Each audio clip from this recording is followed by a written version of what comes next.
But the other thing you were talking about, which was very important, and it sort of gets to the heart of what we're talking about today, and it has to do with this notion that, you know, people who outgrow addiction. I don't know why the lighting keeps changing.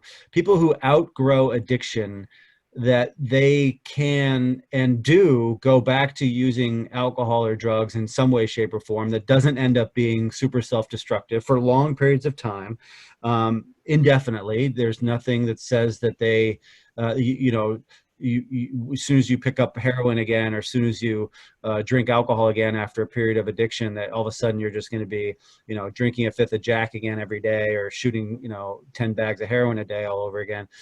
There's nothing for sure that says that. I mean, that's what a lot of people's experiences are, and I don't challenge that at all. But it doesn't mean that there aren't tons of other people, and you don't hear it. So people in 12-step meetings, for example, you always hear people say, they come back and they say, I stopped going to meetings, and sure enough, my thinking got screwed up. I became irritable, and I thought I could handle it. And so I decided I could try to drink again. And sure enough, within, a week, 6 weeks, a year, whatever it was, I was right back to where I was. It was worse. So, I come back to AA and I need to get sober again. I can't handle it. I can't drink socially or in a moderate way. Yeah. But the problem with that, and I say this to people all the time, and I'm a staunch believer in 12-step programs. I believe it helps tons of people.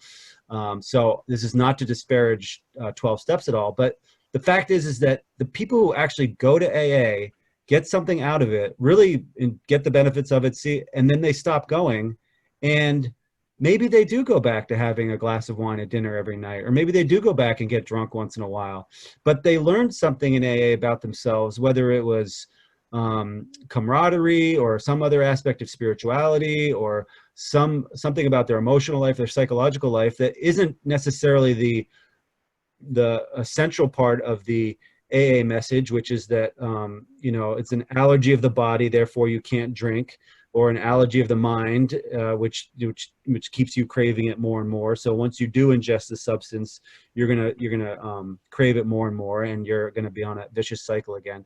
But the fact is that there's a lot of people that just don't go back to. You don't hear anybody. I say this to people all the time. You don't hear anybody go back to AA meetings or come into counseling and say, you know what? I had a serious problem with alcohol for 15 years. I almost drank myself to death, and I stopped drinking, and I went to AA for a little while. It was super helpful.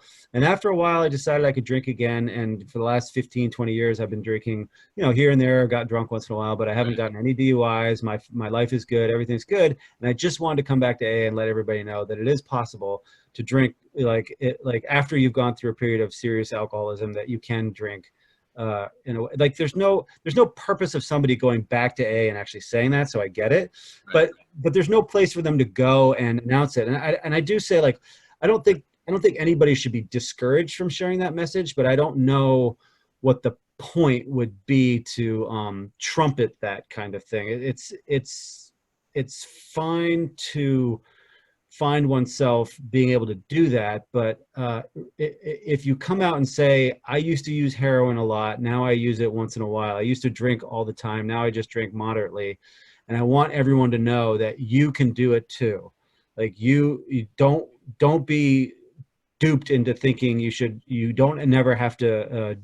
can't drink ever again. Don't be duped into thinking you can never use nicotine again or heroin again. You can. I'm an example of it. You can, I don't know how that message would be super positive as like a movement or something like that. It would be important for some people to hear that message, but I don't know if it should be something that's promoted as the way to go in life. Right. Well, I think the reason people trumpet is because that it's fairly taboo to say, taboo legally speaking and taboo socially, So like Professor Carl Hart, we've talked about, when he comes out and says, all right, look, I do heroin.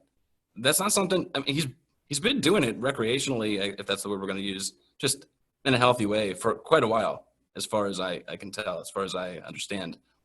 He's not been excited or thought he needed to come and tell anybody that for however many years this was the case.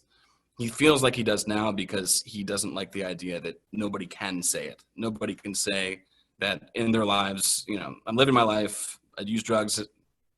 And so there you go. That one of the things that, go ahead. The issue I take with it is nothing with Carl Hart or whatever, but the issue I take with it is the same argument that we had before. Is like, should I, as somebody who chooses to be alcohol and drug free, should I not say that publicly? Because if I say that I once used alcohol or drugs in a very addictive way and now I no longer do, and I haven't for a long time, should I not say that? Because someone might interpret that statement as me promoting this idea that living an alcohol and drug-free lifestyle is the only way to do this. And anybody who doesn't see that should be excommunicated somehow, or not, they should see the better path of total abstinence, that any kind of moderate use is unacceptable. You're just kidding yourself. Like, I'm not saying that. I don't think Carl Hart is standing up in front of a room full of 400 people and saying, hey, I used to use heroin a lot and it was really destructive. Now I just use it once in a while and it's fun. Like, he's not saying, and therefore anyone should be able to do that. And I want people to realize that that's an option for you. So if you want to use heroin, and you used to use it addictively, by all means, go out and do it because I did it. And he's not saying that. He's just saying, because it's taboo, because he doesn't like the way drugs are framed in the society, he's saying, look, we don't need to demonize drugs. I use heroin once in a while. I'm not saying, therefore, you should use heroin once in a while. I'm just saying that I use heroin. So if I say I'm not using alcohol or drugs anymore because I used to, and I think would be a bad idea if I used alcohol and drugs again, I'm not telling you that you should do what I do. Well, right. Yeah. Here's my message. I don't give a fuck what drug you use or if you drink or I care about your behavior. I would care about whether somebody is a decent human being, at least insofar as the context that I share with them. And that's something you picked up on in my book, was that I went to AA and I told this story, and I wasn't actually telling this story because I wanted it to be a strict anti-AA message. And I think you picked up on that. I told the story because I was saying I went to AA. I had some hopes that it would help me out after I'd already had some sobriety under my belt. And that's how I thought I needed to go about it, is stay sober, so to speak. And I found out I sort of eased into the realization that I don't think it's going to benefit me that I go somewhere where somebody is telling me what I ought to do. And I think that's the case. And this is what you're saying, I believe. I think that's the case no matter what it is. If your message is you can't use drugs again, or if your message is, oh, you should, you could, and you should.